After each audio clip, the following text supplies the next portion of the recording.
Welcome to Tuesday at 7. Thank you guys for joining us. We're with Gabe today. And if you're from Cleveland, near Ohio, or probably anywhere near any neighboring states, you've seen Gabe's work. And we're going to explore a little bit about that. Thanks for joining us today. Thanks for having me. This is cool. We got started 3 minutes late, so I was hoping to really nail the 7 o'clock, but you only get that shot once, so we missed it. So this is Tuesday at 7:03. 7:03. 7:03. It's a new iteration now, so we're twisting it up a little bit. So. Yeah. Thank you guys for joining us today. It is to date stamp this because in years to come, people are going to be watching. I don't know if people are going to want to watch this conversation, but they may. But if they do, or maybe like your great grandkids will go, wait, what happened way back in 2025? Why is Grandpa so weird? Yeah, let's take a look. There is something about, I think, leaving a digital record of what you do. Yeah, that's become part of kind of photography to a degree. I mean, there's a lot of different facets that have gone into motivation and why I do what I do and why I love what I do. But I think a big part that has slowly become part of that process is the documentation of each day, each year, as we move forward into the future. Yeah, and sometimes even pinning the locations that you're at when you I try photographs. Try to, it's all about, that's another part about photography, is getting people engaged with photography and going out and trying themselves and trying different things and developing their own style. So if I could help showcase some of the little spots that I love, the jewels that I love, that's part of the process too, is giving people a reason to go out and shoot too. It's like sourdough bread, and we have a Parisian baker who does sourdough. It's kind of like sourdough bread. You have a starter, and you pass it on, and everybody starts to. It's all a part of the process. Yeah, exactly. It's fun. So I love bread too. So it's a great analogy. We appreciate you guys joining us. My wife Beth is behind the camera, and she is going to. Not only is she behind the camera, she's multitasking. She's really good at that, but she puts in comments and websites as we're speaking. And we encourage you guys to engage with this, whether you're watching live or you're watching the recorded session. Feel free just to make a comment. If you're just like, hey ho, or I got a question, throw it in there. And if we're not catching it live, we will catch it on the recorded session. And buckle your seatbelts, because I've got some questions. And some of those questions are like Cleveland, like how do you develop a large following, and some of those things. And I know that you probably have similar questions as well, but hang with us. If you were with us 2 weeks ago, we had Ellen Kilpatrick. I don't know if you could see this, from Forbidden Morgue. She's an artist. Beth is going to grab that.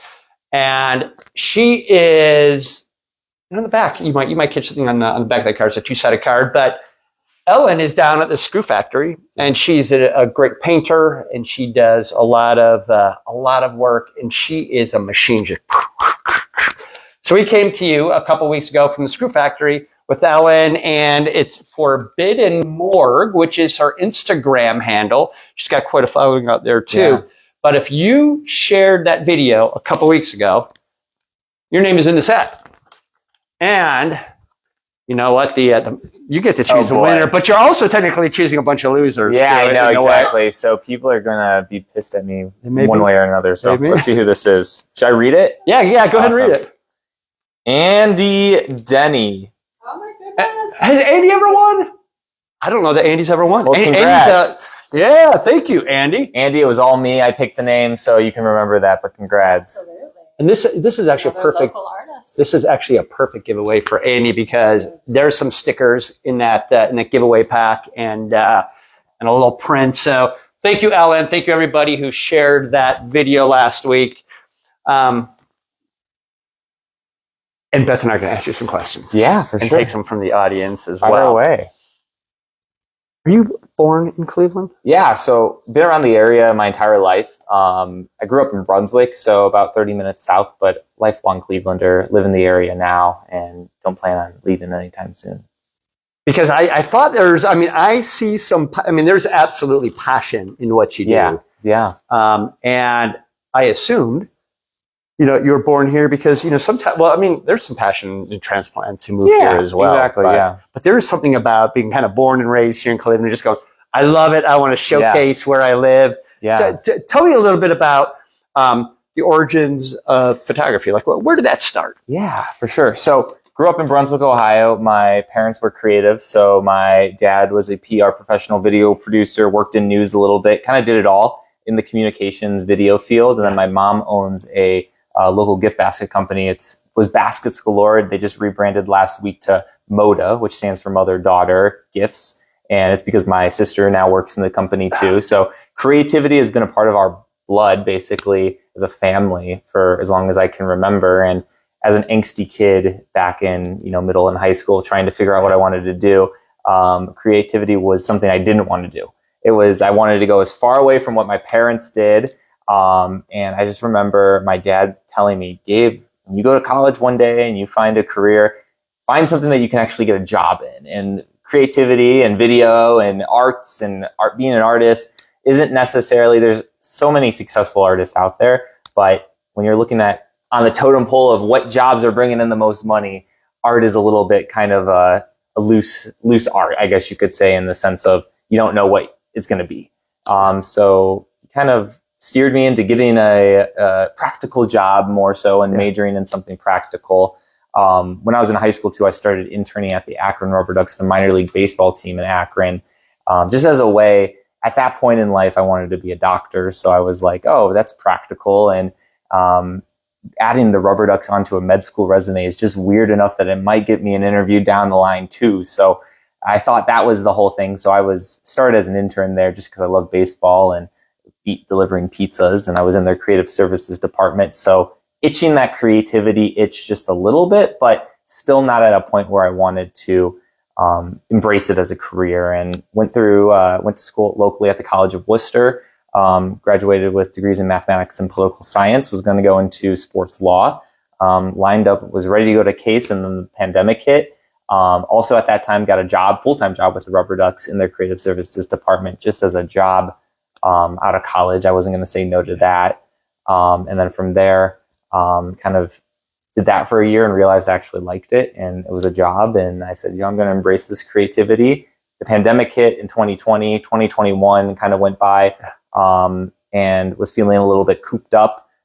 Decided I was self-teaching myself a lot of stuff through the Rubber Ducks and just trial and error, and decided, I don't know photography too well. Let me, start that avenue a little bit. So I started taking photos, and one of the muses that I found was Cleveland, just because on Twitter back then, there were people probably taking photos of Cleveland, but I didn't know anybody off the top of my head that was doing it. So I decided I was going to set a goal to myself in 2021 to take a photo each day to practice photography, and hopefully in a year from January 1, 2021 to December 31st, 2021 would see progress.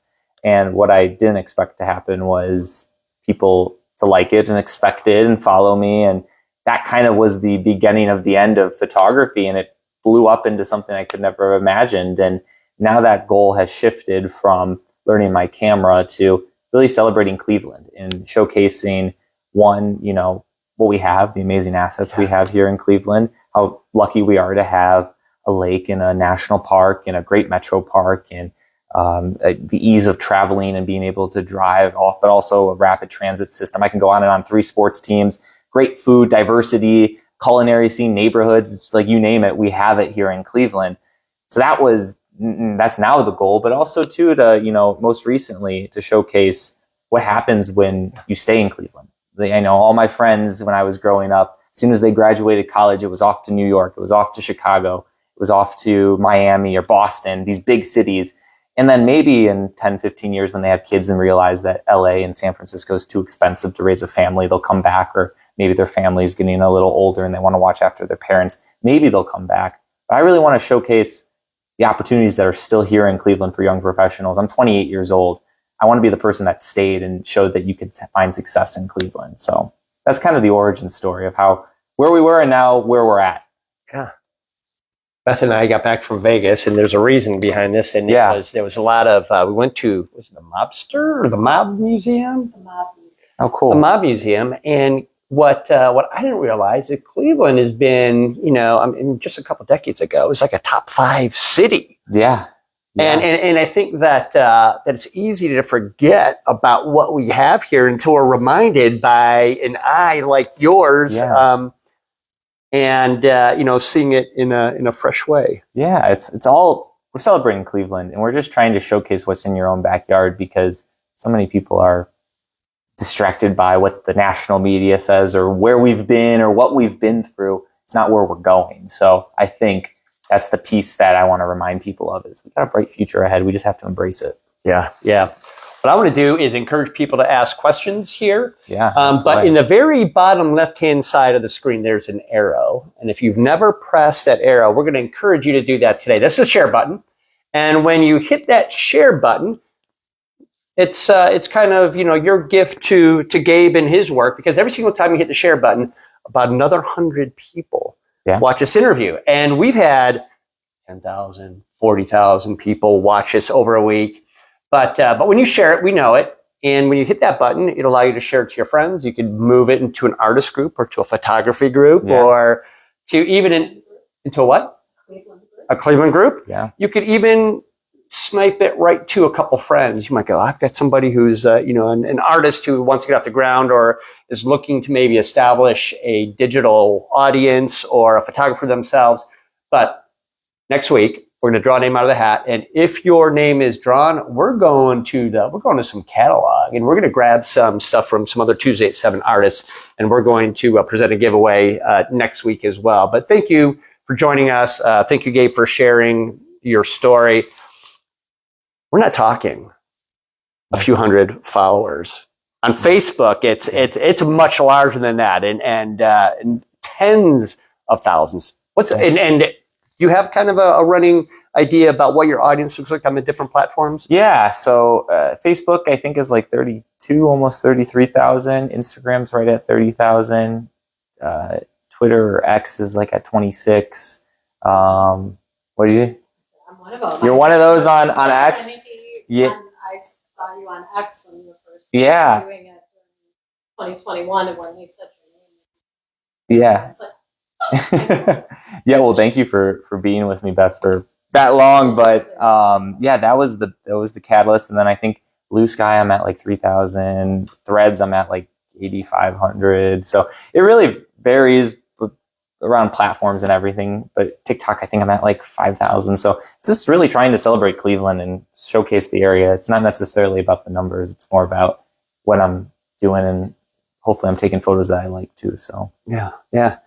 Was there,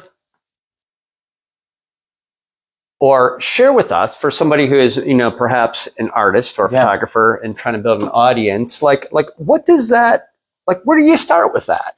Yeah, I tell everybody, whether it's building an artist or trying to grow as an artist, or building an audience, or trying to get good at anything, it's just consistency. It's showing up every single day. So many people want to be defined as a artist or someone who's healthy and goes to the gym, or someone who is creative or wants, and name it, whatever. But so many people that want that don't show up every single day and have the intentionality and the consistency to do that. So I always tell artists, it's show up every day, and that's it. That showing up is a definition for everybody that's a little bit different. Yeah. For me, it was taking a photo every single day and posting it, and getting consistent about that. For other people, it's walking on the treadmill for 15 minutes. For some people, it's, practicing art or making connections. So I'd say just it's being consistent and finding that definition of consistency and carrying it out, because then it becomes second nature. When you don't have to think about it and it's just you're doing it, that's what will help you grow and learn. And also just do something that you love. I loved photography. Whether it was 30,000 people that were going to see it or just 5 people, and my mom and my dad were going to like it, I was still going to take those photos and post them. And I think I'm very fortunate to be able to meet so many people from photography, like yourself and like so many others in Cleveland that are passionate about Cleveland. And that's been fun throughout it. But at the end of the day, if it was just photography and taking it, I love it. I enjoy it. I have a passion for it. So that's kind of the driving force there. So I would say do something you love, do it consistently, and have fun. Those are the 3 biggest secrets that I would say. If you are watching this on Facebook and then you could just click and follow Gabe's photography page. Yeah. So you can be a part of that. And what the other platforms? Is it the same? Is it kind of the same handle? Like if we search you out on Instagram, are we going to find you out there with similar search? Yeah, everything's just my name, Gabe Wasylko. So if you type in Gabe Wasylko or GABE, maybe it'll pop up there. So I think everything's the exact same. So try to keep it pretty simple. Yeah.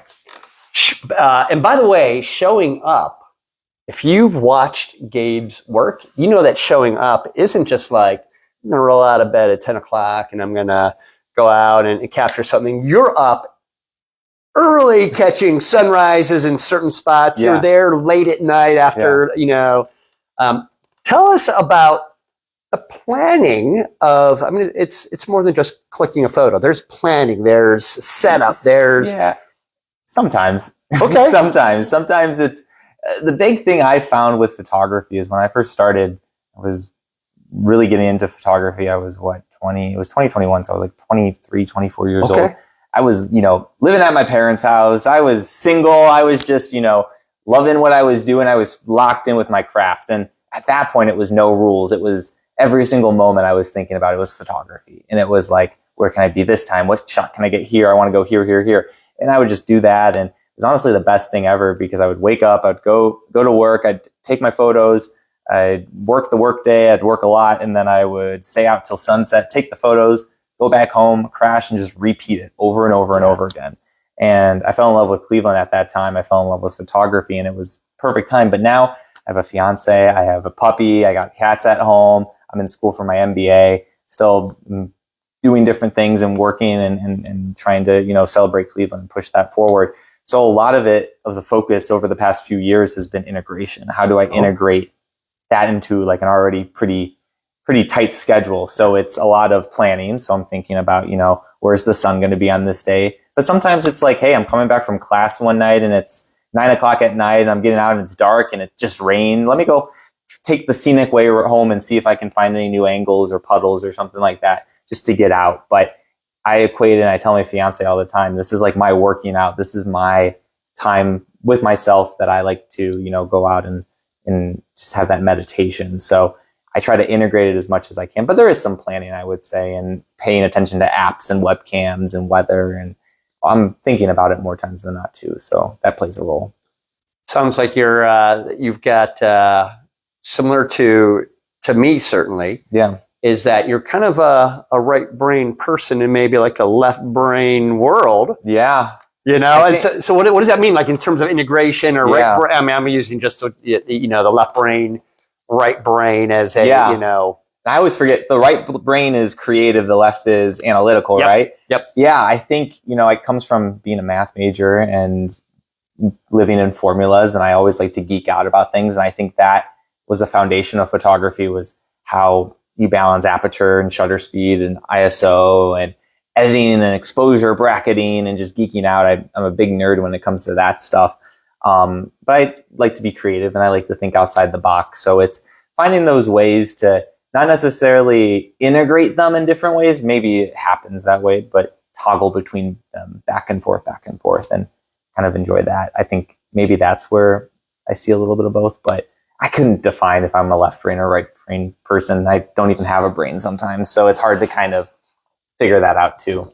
As I was just kind of grabbing some images to help promote, I found a group of cityscape, Cleveland cityscape. Some of them, I kind of could see both because of reflection in the water. Yeah. But there was also there was a bunch of numbers that were there as well. Yeah.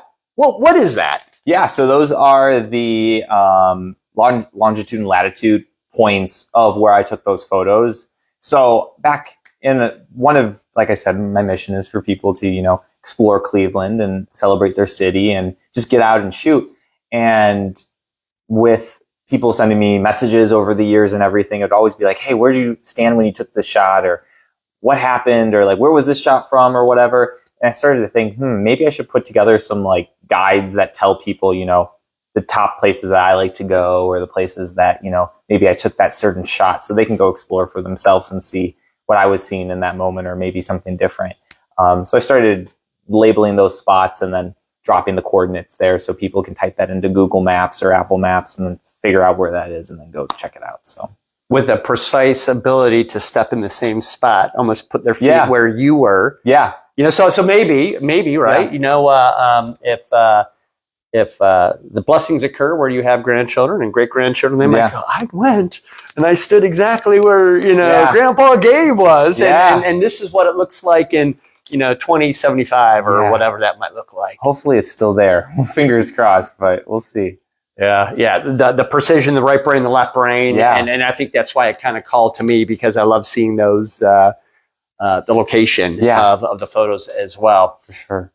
Talk about your equipment. Like did you jump out like you're like, I'm gonna jump in, or did you start with maybe, you know, basic tools? Yeah, for sure. So I used various cameras that were just like there, like growing up. So I mean, my first camera I bought, I remember, was a Nikon. I spent all of my first paycheck on it back in the day just to have a camera. Didn't know what I was doing, what I was using.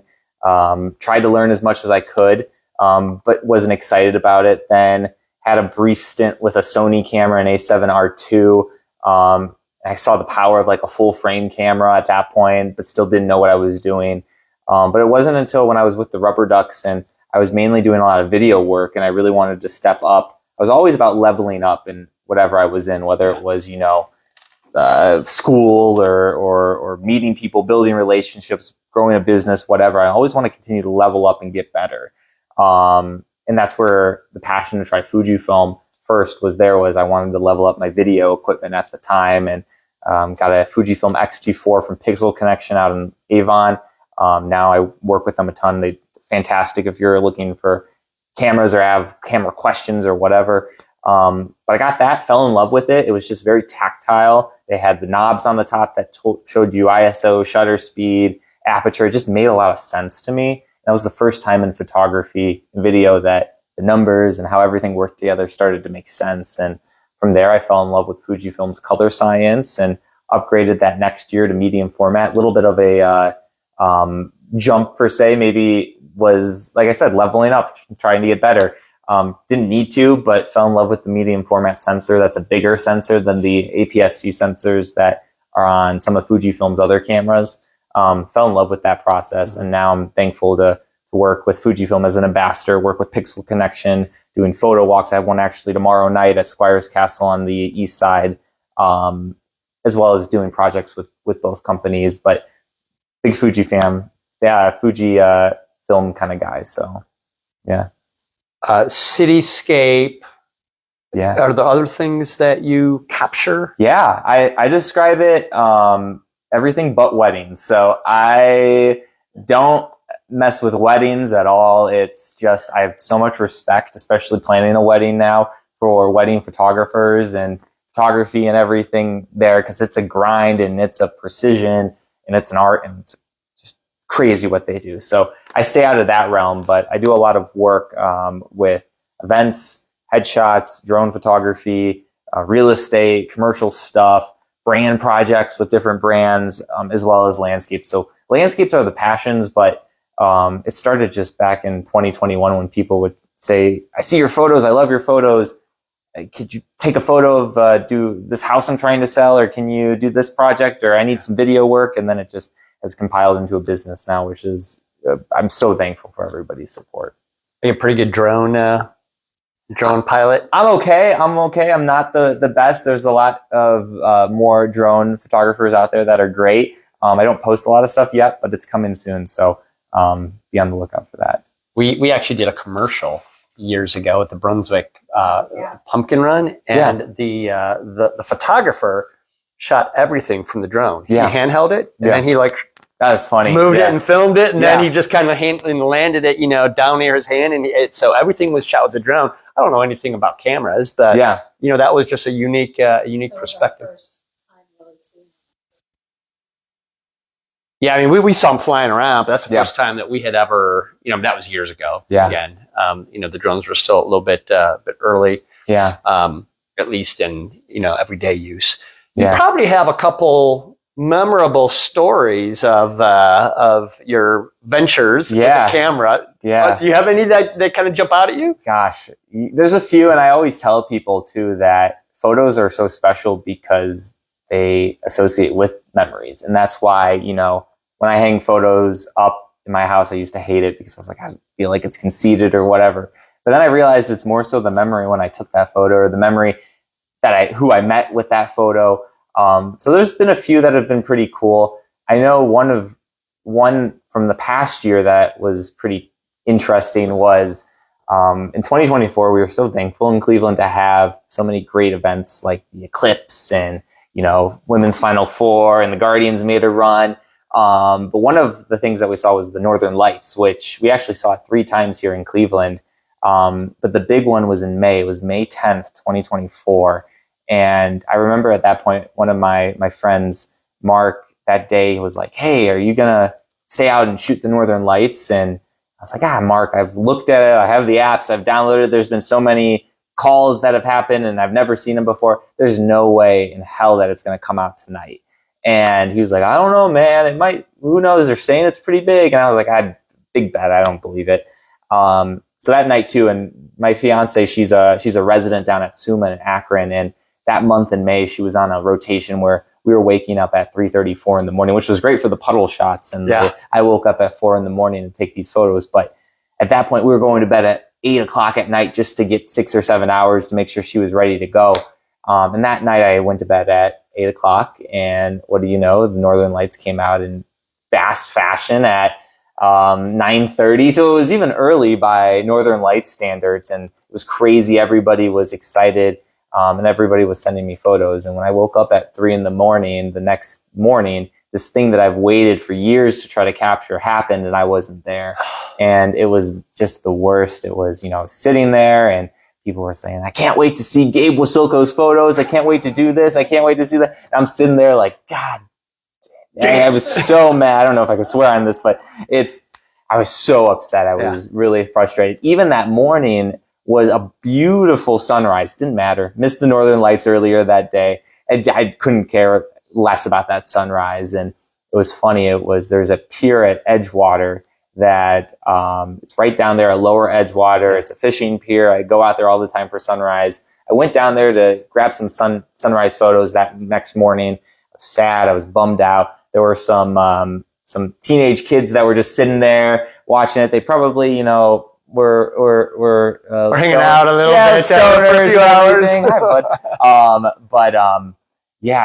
They were there, and one of the girls said to me, "Like, hey, like, what are you doing?" And I was like, "I'm just taking photos of the sunrise or whatever." And she was just like, "You know, why are you here? Normally people come here to end it." And I was like, I mean, this might be a sign now with the Northern Lights. I should just put myself out of my misery. But long story short, somebody was watching out for me because we saw the Northern Lights again in August, and that moment I didn't want to miss. And we saw it. I was able to see them faintly over the willow tree over at Edgewater. But then in October, there was another reading to potentially see them again. And I wasn't going to miss that opportunity. I ended up camping out at Edgewater, like starting at 5 o'clock right after the workday, and just was locked in there. And at 9:30, I saw this giant aurora pop out of nowhere. It was crazy. It was probably even more vibrant than the one in May. And I definitely was glad I didn't sleep through that one. So I mean, that's a great lesson. I see Beth smiling there, just like, I remember that too. yeah. And it's crazy too, because I love photography, and I take a lot of pride in taking photos of Cleveland each day and sharing them. And I'm also a very sensitive, compassionate person. So when I miss something, I feel like I'm not only letting down myself, but I'm letting down a lot of people out there too that wanted to see that moment or maybe missed it and still wanted to see it captured. So when I miss a good sunrise or a good sunset or a aurora, I feel bad, and I feel like I'm letting people down. So I really try not to, even though I know in the grand scheme of things, there'll be another sunrise and sunset. It's still deep down, it bugs me a little bit. Yeah. I actually came across, and we were meeting. It was a work meeting. We're all on Zoom, and the quote came out. I don't remember because and maybe somebody can grab here and search out who the author of the quote is. Yeah. but it's yesterday is today's memory. Yeah. And tomorrow is today's dream. Yeah. And so, I mean, I heard it and I'm like, that strikes me is because, I mean, we've got now. Yeah. And if we don't capture it now, it's going to be a memory or a lost memory, like you had come across with those Northern Lights. Yeah. I'm gonna use a COVID word. We're gonna pivot here for a little because I want to pick your brain a little bit on establishing an audience because I know your intention was to take photos. Yeah. I'm gonna see if there's interest in other people, besides family and friends. Yeah. And people kept clicking in, so much so that if you were to place, let me go back there, but where did it start? Like, I mean, you posted something. Yeah. You posted something and some people followed and some people commented. Yeah. Like, where did it go from there? Yeah, it really was. I just started posting consistently and I think people started to expect that, again, what we talked about earlier, it's like you create an identity for yourself. If you want to be known as a fit person, go to the gym consistently and work out. Because if people see you in the gym every single day, even if you're just sitting there doing nothing, they're going to associate you with the gym. So I think I was very fortunate to show up consistently with taking photos, and people started to associate Cleveland landscapes and cityscapes with that. And I think it just worked out where I was trying to capture some of Cleveland's iconic moments over the years because we had so much going on. We had the NFL draft in 2021.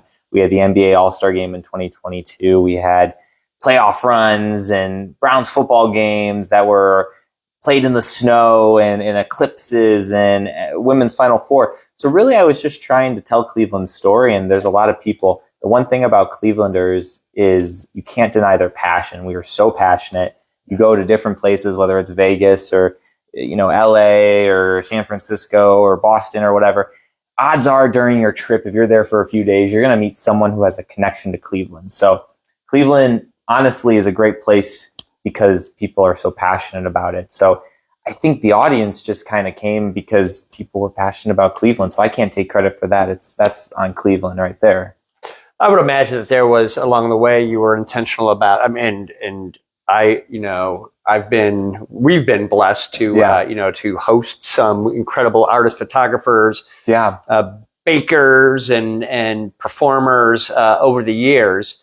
But I don't really know anything really about hashtags. I mean, we just keep showing up, but there's probably some intentionality behind that, and as well as so that's part of the question or part A question. Yeah. Part B question is going to be like at some point, I imagine you were like, I'm going to be Cleveland focused as opposed to Ohio focused or Akron focused, and there was so help us with those two parts. Yeah. So I think when it comes to, let's just say the algorithm or different platforms having different algorithms or things, I look at it two ways. Algorithms capitalize on trends. So you could try to cater your content to the trend, or you can try to cater your content to the audience. And when you cater your content to the trend, it's great because you might have a quick hit. It's kind of like when you invest in, you are playing the stock market, you might invest in something that has a big soar, or you can invest in mutual funds and your safe bets with low risk, high reward over time. And that audience will grow steadily. And I've never, tried to tailor my content to cater to a certain trend. It's always been, Northeast Ohio, Cleveland, stuff that I like to do and stuff that I'm curious about. And I think over the years, I was fortunate enough to see an audience that steadily grew. And I'm very fortunate to have, there's photographers out there like my friend Dave Gicello in Pittsburgh, who does fantastic work. He does a lot of stuff similar to me with celebrating Pittsburgh in that way. But he has a larger audience, but I'm very fortunate to have, an audience that's passionate, that I've been able to consistently see and try to engage with. And, they show up and they engage with my posts. So I think that's what I'm fortunate to have, necessarily more so than the numbers, is the passion behind it. I forget, the second part was kind of, I'm trying to think of the... Well, so it was narrowing potentially, or I mean, maybe Cleveland-ish is wide enough yet narrow enough to... Yeah. It's so with that too, I've never, I think falling in love with the mission of showcasing Cleveland to everybody kind of just from the start kind of pigeonholed me.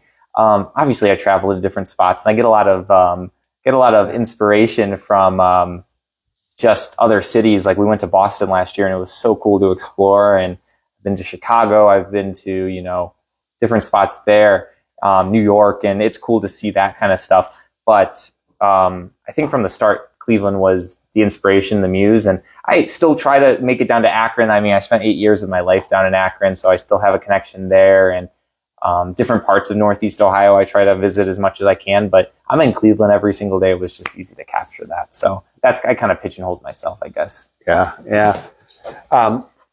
In case you didn't join us earlier, or maybe you grabbed your finger and you kind of fast forwarded a bit, what we want to do is encourage you to share. There's an arrow in the bottom left-hand side of your Facebook screen. And you press that arrow, you can share it to your friends list, to a group, to a photographer or another creative. And then next week, we're going to draw a winner, and we're going to give some Box Stock Tuesday at 7 stuff. And there's some good stuff that we've given out over the years. But is there, I would imagine from a photographer, from an image standpoint, that the seasons in Cleveland, as well as having land, lake, river, cityscapes, a diverse population is incredibly attractive. Tell me about the seasons or the diversity of what sometimes you capture. Yeah, I love Cleveland because it does have the 4 seasons. I think when people dog on Cleveland for being cold or cloudy or rainy or whatever, I'm like, oh, that's awesome. It's fun to be able to capture the city and its ever-changing evolution throughout the seasons and how things are looking. Like we're fortunate enough to have be entering the best 90 days of the year with late summer, early fall, and it feels great outside. But then the leaves start to change, and it's beautiful just with all of our park systems. And then you get the winter, and I love doing different snow globe photos in the winter and using a flash to really illuminate all the snow that's falling. And then the spring, you get the cherry blossoms, and then you're back in summer, and it's great. You can see the lake, you can see people on the lake. So I think if I was in any other city, obviously other cities like Chicago, Boston, New York get the 4 seasons too. But I think that's something that I'm very fortunate to have here in Cleveland versus a place like Miami or LA or whatever, where it's pretty, it's the same temperature. It fluctuates, it gets hot or whatever, but very fortunate to have the seasons to be able to, capture it. Adds a little pizzazz to each shot. Yeah. As we are rounding third in the summertime, what we often find is, kind of our community, they watch within the first 24 hours because they're out doing something just about this time. But again, we want to encourage folks to enter questions or comments. Yeah. Was there anything there, Beth, that was kind of good to throw out now? Post said, I love your eclipse photo. Yeah, thank you. One of the things that always fascinates me is the spectrum that you talked about, technical skill versus artistry and how they work together. Really like that conversation and how that, whether it's photography or paint, figuring out the chemicals, and combining those two, right brain, left brain, whatever. Do you find that you're trying to capture the essence of a place or a moment, or is it more of discovering the vibe after the photo? Yeah, that's a good question. I would say whether it's, and I'm not sure, can I hear the question being asked too on the? Oh, yeah. Okay, cool, perfect. Yeah. So I don't have to restate it. I would say it's more of capturing the moment that I'm feeling. So I do something with my photos where I actually edit them right after I take them. So I call it my mobile office. It's in my car. I have my iPad or my laptop, and I edit the photo right after I take it. And it's great because when I get home, I have so many distractions. I have a dog that needs to go to daycare. I got emails that need to be attended to. I got laundry that needs to be done. But I try to edit those photos right after I take them to remember that moment and remember what I was feeling in that moment. A lot of people will say, oh man, there's AI or the photos, the colors are so vibrant. Like this is over edited or whatever. I really only spend a minute editing every single photo. They're all edited the same way. No AI is used. it's really just trying to replicate how I was feeling in that shot and what I saw with my own eyes. Yeah. And you capture it in the moment. Yeah, exactly. That's capture it. Do you find yourself having trouble pushing that content out of going back and going, if I just capture something a little different, or do you just snap, edit, push? Snap, edit, push. I try not to think about it too much. I'm not a big fan of editing my photos, even so to the fact that Fujifilm is fantastic when they have something in their cameras called film simulations where it's essentially Lightroom, but it's baked into the camera settings. So you can tweak exposure and sharpness and clarity and colors and white balance to give a certain tint or look to your photos. So a lot of the reels I'll do exploring small local businesses and showcasing the vibe and what I'm feeling there. Those are literally edited on my Fujifilm camera as I'm taking them. I just export them to, my phone right after I take them, throw them in a little edits reel, and then post it. So it's really only like a 10-15 minute process. Yeah. As we're rounding third. Yeah. There are folks that are behind you in your journey, right? And you've shared the fact that you just got to do it. You got to be consistent. You got to show up. You got to create your work. Is there anything else that you might point to a newer creators or somebody who might be, hoping to cross the starting line? Yeah. Besides that great advice? Yeah. So I think one of it is look what's already in your pocket. I always tell people when they're going on photo walks with me and they ask, do I need a camera or whatever? Phones are so powerful nowadays. And photography, like a lot of hobbies out there with technology and everything, is a big investment. And a lot of people, don't want to drop. And also with cameras and everything, I'll argue that there are cameras you can buy for a couple $100 here and there, but they're probably not going to be with you. They might be a great starting point if you have this disposable income, but they're not going to be with you for the long haul. I always try to invest in equipment that I'll keep around for years and years to come. So with that in mind, I always tell people, start on your phones. Yeah. Your phones are so powerful. They can shoot raw images. You can edit right on your phone. There's so many capabilities there. So start with what's in your pocket. It's also great too, because when you're going to different events and everything, sometimes they'll say, cameras aren't allowed, or you can't bring the camera. It has to be a certain focal length. So being able to have something that's going to be with you the entire time, like your phone, is fantastic. So start there. Learn as much as you can. I know a lot of people stress out if they didn't major or go through formal schooling or whatever. So YouTube University is your best friend. Go on YouTube. You have so much information right at your fingertips via the internet. So do there. Make good connections here in Cleveland. I love hosting photo walks and classes and getting to connect with other people and learn about their passions and what excites them and their skill sets. So continue to do that with other creatives and everything. And I think overall have fun. I have a lot of people too that will come to me and say, I really want to get good at landscape photography. And I ask them, have you ever done landscape photography? And they're like, no, but I think I'll like it.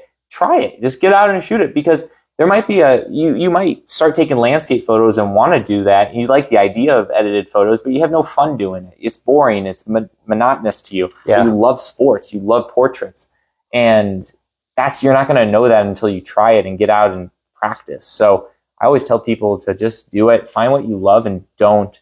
I was a creative all my life and I didn't embrace it and realize it because I was afraid of what people thought. Don't care about what people think. Just do it. Yeah. Do it because you want to do it. And I think that's a lesson that as I grow older and continue to learn and grow is something that I think ages like fine wine. So yeah.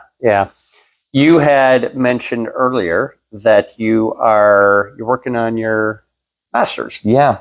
Did I hear an MBA? Yeah. Part-time MBA program. I ended up at Case again. So full circle, wanting to go there for law school. Now I'm in their part-time MBA program. Yeah. Fantastic. Yeah. Congratulations. And I mean, I think that I always love to hear kind of people's journey, and that some folks are like, I am my life integration of studies and passion and photography and business and it is always of interest to me. And I love to hear folks who are like, no, I can I could go to law school and be a memorable photographer at the same time. Yeah. It's, that's important.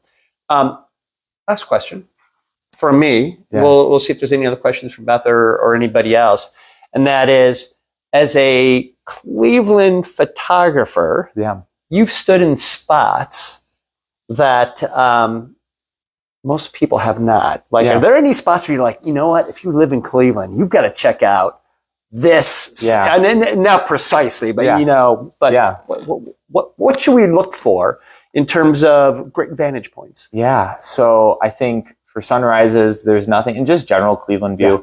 The most popular is Heritage Park. It's easy to get to. There's parking right there. It's a great view of the city. You get all 4 skyscrapers in there. You get the bridge. So that's beautiful. That's, a classic that I love to just drive by and see what I'm finding and try to capture that in new, unique ways, because there was actually, weirdly enough, a couple weeks ago, I was out taking sunrise photos, and there was somebody, again, weirdly out at that time, just hanging out.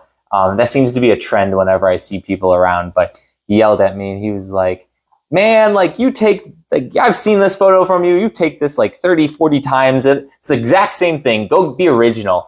And I argued with him a little bit, and I was tired, so maybe I was a little bit more ballsy than I probably should have. But I was like, have you ever seen the sky look exactly like this? Have you ever seen the sun line up with those clouds right there and the waves going this way or being still? And he's like, well, actually, you're right. It does look a little bit different than all those other shots. And I said, exactly, because every day brings a different opportunity to capture. So when people argue that those spots are, easy to get to, or it's every photographer takes it, no one's going to be there taking the exact same photo as you at the exact same time on the exact same day. So even if you're in the exact same spot, it's going to look completely different. So Heritage Park is a great one. I love the Arcade, the United States' first indoor shopping mall downtown. That's awesome. That's where I'm having my wedding. I'm very excited about that. Congratulations. Thank you. To you and your fiance. That's going to be fun. It's we're trying to save up our money and make sure that we got everything squared away for May. But is your wedding photographer? Is it a friend? Is it somebody you know, or it's somebody that my fiance said that was my responsibility, but I kind of threw it back on her and said, let's find somebody that it's your special day. Like, let's find somebody that you can get excited about. So we went through a lot of different photographers. I talked with them. We were able to talk shop, but we found a great one locally. Her name's Deanna. So we're really excited to be working with her. So Deanna, that's a lot of pressure to be taking. She's fine. I think the first time we met and we were talking, literally her and I were geeking out about our kids, we call it, which is our cameras. So we were talking about all of the different cameras and what she's doing. Yeah. And it'll be fun. I trust her with my life, so it's going to be a good time. What time of year are you getting married? We're getting married in May. So in May? That should be a fun time to get to me. So it's next May. This May. So it's coming up quick. All right. So I've interrupted you so many times because this is engaging and interesting to me. As I interrupted you talking about last few spots in Cleveland. Yeah, so the Arcade, I love, if you haven't had a chance to go up to the observation deck in the Terminal Tower, that's a great opportunity. Aaron over at K&D, they do fantastic work opening that up and trying to, make that a popular spot. So that's a must stop for any Cleveland person. For sunsets, I love the Hope Memorial Bridge. You get the Guardian statue right there. Even just for a walk, my fiance and I will oftentimes at sunset walk the dog up the Guardian Bridge. I'll take my photos, but it's just such a symmetrical view of the city, which is really cool to see. And you get to see the Guardian statues right up close. West Side Market's another Cleveland spot that I love. And then probably one that, not many people know of, and I'll try to explain it kind of the right way, but it's down in the flats. It's over by, there's like a weird parking lot. Not many people park there, but it's off of Columbus Road, and I think that might be Canal Road. There's a lift bridge there. It's right across the river from Brewdog, if you know where that is. But I love that view of the city. It was one that I really never gave too much attention until I went down there last fall. I was like, I got to stop back here more often. So it's a cool spot. Yeah.